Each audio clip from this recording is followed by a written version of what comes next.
네, 하나님 말씀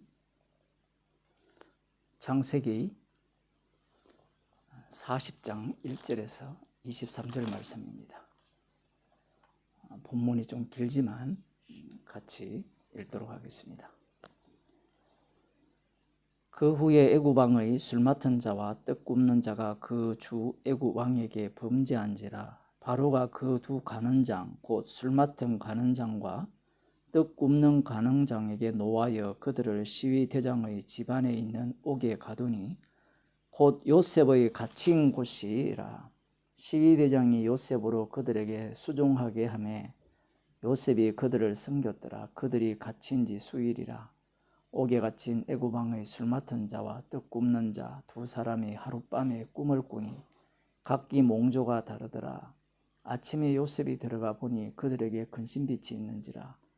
요셉이 그 주인의 집에 자기와 함께 갇힌 바로의 간원장에게 묻되 당신들이 오늘 어찌하여 근심빛이 있나이까. 그들이 그에게 이르되 우리가 꿈을 꾸었으나 이를 해석할 자가 없도다. 요셉이 그들에게 이르되 해석은 하나님께 있지 아니하니까 청컨대 내게 구하소서. 술 맡은 간원장이 그 꿈을 요셉에게 말하여 가로되 내가 꿈에 보니 내 앞에 포도나무가 있는데 그 나무에 새 가지가 있고 싹이 나서 꽃이 피고 포도송이가 익었고 내 손에 바로의 잔이 있기로 내가 포도를 따서 그 즙을 바로의 잔에 짜서 그 잔을 바로의 손에 들였노라. 요셉이 그에게 이르되 그 해석이 이러하니 세 가지는 사흘이라. 지금부터 사흘 안에 바로가 당신의 머리를 들고 당신의 전직을 회복하리니 당신이 이왕에 술 맡은 자가 되었을 때에 하던 것 같이 바로의 잔을 그 손에 받들게 되리이다. 당신이 득이하거든 나를 생각하고 내게 은혜를 베풀어서 내 사정을 바로에게 고하여 이 집에서 나를 건져내소서. 나는 히브리 땅에서 끌려온 자요 여기서도 옥에 갇힐 일은 행치 아니하였나이다. 떡 굽는 관원장이 그 해석이 길함을 보고 요셉에게 이르되 나도 꿈에 보니 흰 떡새의 강주리가 내 머리에 있고 그 윗광주리에 바로를 위하여 만든 각종 구운 식물이 있는데 새들이 내 머리의 광주리에서 그것을 먹더라. 요셉이 대답하여 가로되 그 해석은 이러하니 새 광주리는 사흘이라. 지금부터 사흘 안에 바로가 당신의 머리를 끊고 당신을 나무에 달리니 새들이 당신의 고기를 뜯어 먹으리이다. 하더니 제3일은 바로의 탄일이라. 바로가 모든 신하를 위하여 잔치할 때에 술 맡은 간원장과 떡 굽는 간원장으로 머리를 그 신하 중에 들게 하니라. 바로의 술 맡은 간원장은 전직을 회복하며 그가 잔을 바로의 손에 받들어 드렸고 떡 굽는 간원장은 메어 달리니 요셉이 그들에게 해석한과 같이 되었으나 술 맡은 간원장이 요셉을 기억지 않고 잊었더라. 아멘. 본문이 참 길지요. 이 사건은 교회를 다니는 사람들이라면 누구나가 너무나도 잘 아는 그러한 내용입니다. 이 본문을 보면 오늘날 교회가 생각이 나요. 교회 안에 점쟁이들이 많이 있죠. 권사들, 용한 권사들이 얼마나 많습니까? 꿈을 꾸면 그런 권사에게 찾아가서 꿈을 해석해 달라고 하죠. 아마 그러한 권사들이 오늘 본문에서 말하는 요셉처럼 이야기할 겁니다.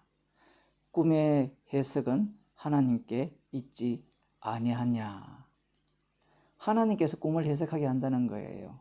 기도하게 해서 그런 식으로 꿈을 해석하고 점을 봐주는 겁니다.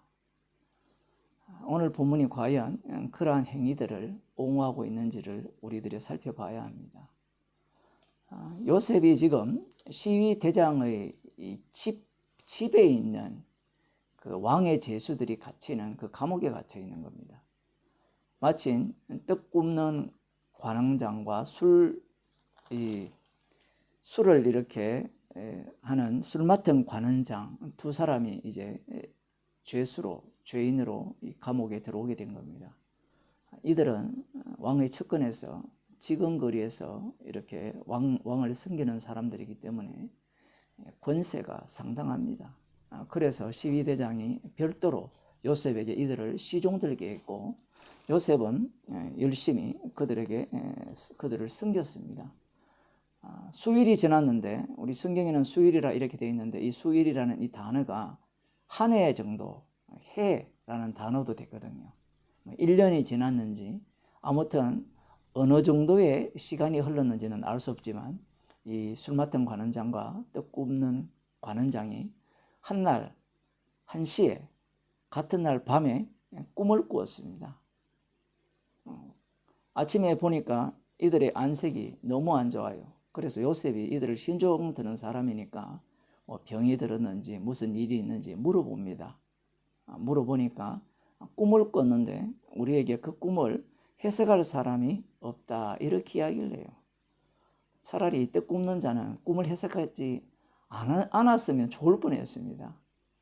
자, 어쨌든 요셉이 이 꿈을 해석할 분은 하나님께 있지 아니하냐라고 하면서 이 꿈을 해석해 줍니다. 술 맡은 자의 꿈은 포도나무가 있고 꽃삭이 나고 꽃이 피고 포도송이가 익었고 자기 손에 바로의 잔이 있는데 그 포도즙을 짜서 바로에게 드렸다, 바로의 손에 드렸다라고 하니까 3일 후에 당신의 전직이 회복될 것이다. 그렇게 해석을 해줘요. 아마 우리가 봐도 이런 해석 가능해요. 왜냐하면 긍정적이거든요. 그 떡 굽는 자는 어떻냐라고 보니까 머리 위에 세 강주리가 있는데 제일 꼭대기에는 바로가 드실 그런 각종 음식들이 머리에 있는 겁니다. 그런데 새들이 와서 먹어버렸어요. 뻔하죠. 새들이 와서 먹어버리니까 바로 왕에게 드릴 게 없잖아요. 그러니 사흘 안에 당신의 머리가 날아가고 나무에 달릴 것이다 라는 그러한 어떤 이 꿈의 해석을 해줍니다. 결국 이 요셉의 해석대로 되었어요. 그런데 앞서서 요셉이 술 맡은 관원장에게 청탁을 합니다. 당신이 덕이하거든 나를 생각하고, 그 14절에 보면 내게 은혜를 베풀어서 내 사정을 바로에게 고하여 이 집에서 나를 건져내소서. 나는 히브리 땅에서 끌려온 자요 여기서도 옥에 갇힐 일은 행치 아니하였나이다. 히브리 땅에서 끌려올 때도 나는 끌려올 이유가 없었고 이 옥에 갇힐 이유도 그러한 나쁜 악한 일도 행하지 않았다는 게 지금 요셉의 생각입니다. 그래서 당신이 내가 꿈을 잘 해석해 줘서 그런 게 아니거든요. 사실은 꿈을 잘 해석해 줬으니까 덕이하거든 나를 꼭 기억해 달라, 이렇게 이야기를 하는 겁니다. 부탁을 했어요.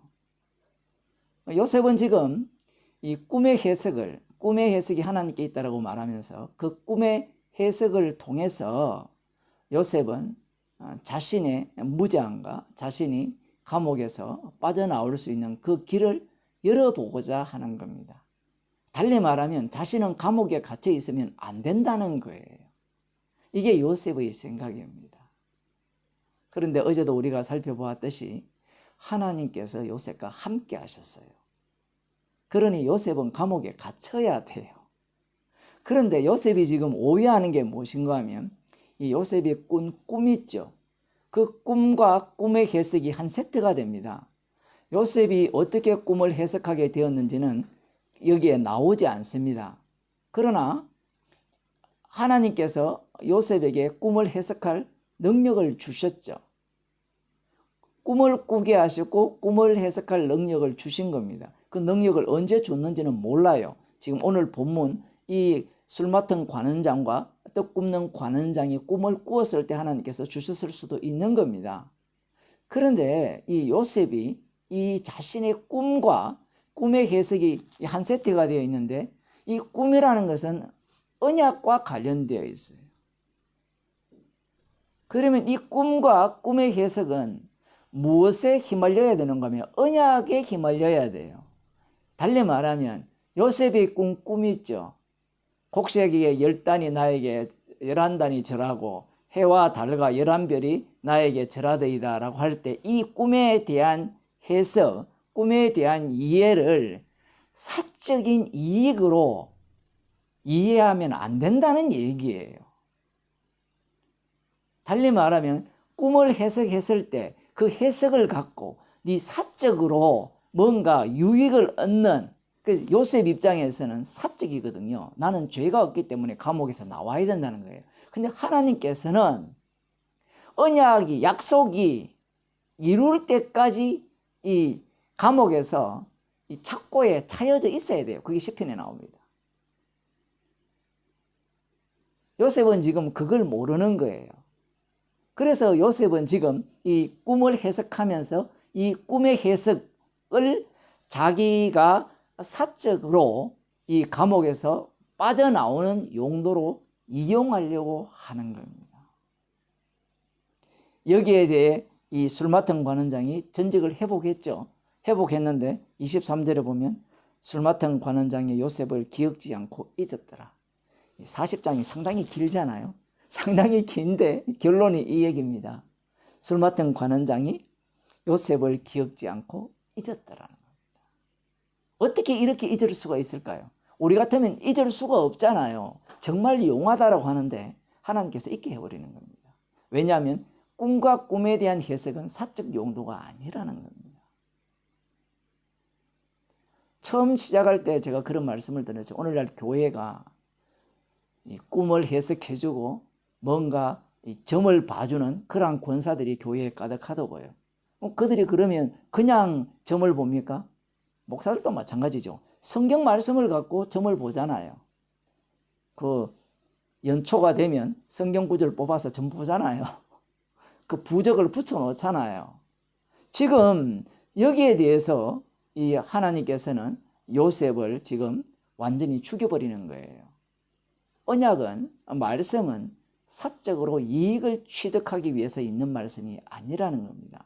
달리 말하면 십자가라는 자체가 나를 위해 있는 십자가가 아니에요. 십자가는 대신 죽으신 분을 위해 있는 십자가예요.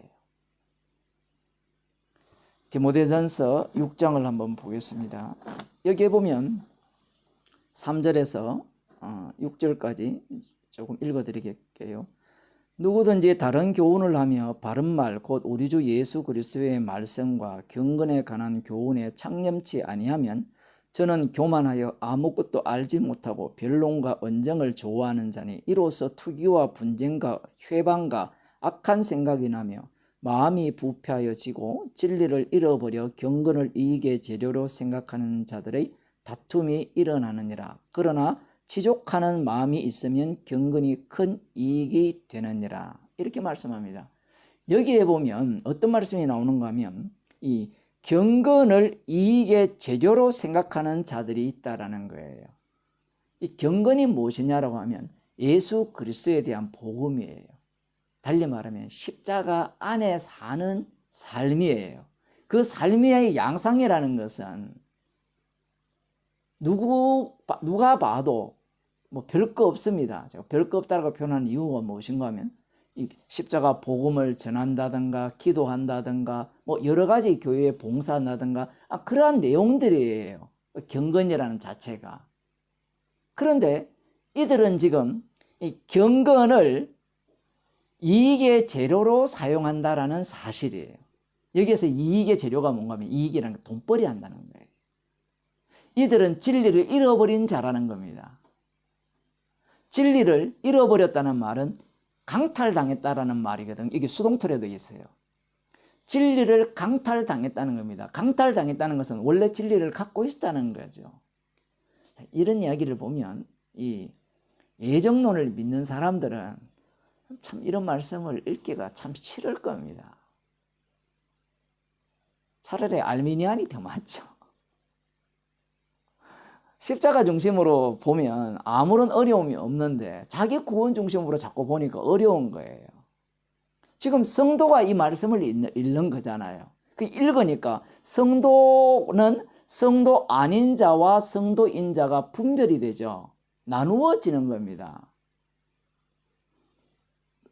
분명히 씨 뿌리는 비유에서도 복음을 기쁨으로 받았잖아요. 많은 열매를 맺잖아요. 그런데 세상 재리와 재리의 유혹에 복음을 팔아버리잖아요.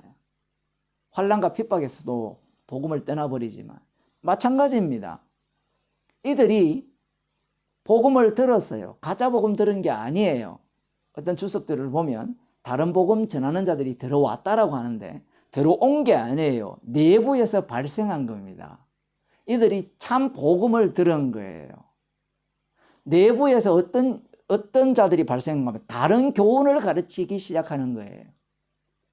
처음에야 이 십자가를 위해서 우리가 있고 십자가 복음을 위해서 주님의 능력으로 우리들이 살아갑니다 라고 배웠죠. 그렇게 들었고 그렇게 살아가지만 자기의 본색을 숨길 수가 있습니까? 외부에서 볼 때는 강탈당한 거예요. 외부에서 볼 때는 진리를 강탈당한 거죠. 그러나 그걸 어떻게 알아요? 아무도 모르잖아요. 처음에는 아나니아와 삽비라 같은 사람들이 성령 충만받은 무리들 가운데 있는데 그 사람이 가짜인지 어떻게 알겠습니까? 사람들은 몰라요. 그럼 언제 아느냐? 복음이 전파되고 이 말씀이 그들 가운데 이렇게 이루어져 나갈 때 드러나는 거예요. 이들도 마찬가지입니다. 시간이 지나면서 이들은 경건을 돈벌이로 생각하는 거예요. 이것은 오늘날 십자가 복음을 자기 구원용으로 여기는 것과 마찬가지입니다. 경건을 돈벌이로 생각한다는 것은 말씀을 내 이익과 나의 축복과 나의 건강과 내 가정의 행복을 위해서 보겠다라는 자체가 경건을, 이 말씀을, 십자가 복음을 자기의 이익의 재료로 쓰겠다는 거예요. 주님은 그러한 것들을 용납하지 않습니다. 그리스도 안에 있는 자는 이러한 내막을 알고 있는 거예요. 요셉은 구약에 속해 있죠. 구약에 속해 있고 그리고 이미 언약 안에 있기 때문에 주님께서는 요셉을 통해 언약은 사적인 어떤 이익을 위해서 있는 것이 아니라 이 나중에는 이 꿈을 해석하면서 돈벌이 할 수 있는 계기가 되잖아요. 근데 그러한 사적 이익을 위해서 총리 대신이 되는 게 아니에요. 하나님께서 아브라함에게 하신 약속을 이루기 위해서 그 역할로 이 요셉은 내몰려지는 겁니다. 그것을 주님께서 말씀하신 거고 오늘날 성도들은 십자가 안에 있기 때문에 이미 그리스도 안에 있기 때문에 이 복음 자체를 나의 이익으로 삼는다는 자체가 돈벌이로 삼는다는 자체가 악마의 발상임을 아는 거예요. 그러니 교회에서 신년이 되어서 올해도 복받게 해주세요. 가정이 화목하게 해주세요. 이런 식의 모습은 이것은 누구의 모습이냐라고 할 때는 요셉이 들어가서 사는 애굽의 모습입니다. 바로왕의 사고방식이죠. 기도하시겠습니다. 하나님 아버지, 술 맡은 관원장이 기억하지 않았더라고 주께서 기억지 않게 만드심으로 말미암아 언약을 위한 요셉임을, 언약을 위한 요셉이 꿈이요 요셉이 꿈 해석임을 저희들에게 알려주심을 감사드립니다. 우리의 인생이 십자가의 피 복음만을 전가하기 위한 인생임을 한시도 잊지 않고 살게 하여 주시고 주께서 날마다 저희들을 요셉처럼 주께서 단절시키시고 잊어버리게 하셔서 십자가의 빛만 자랑하는 주의 백성으로 살게 하여 주옵소서. 예수님 이름으로 기도드리옵나이다. 아멘.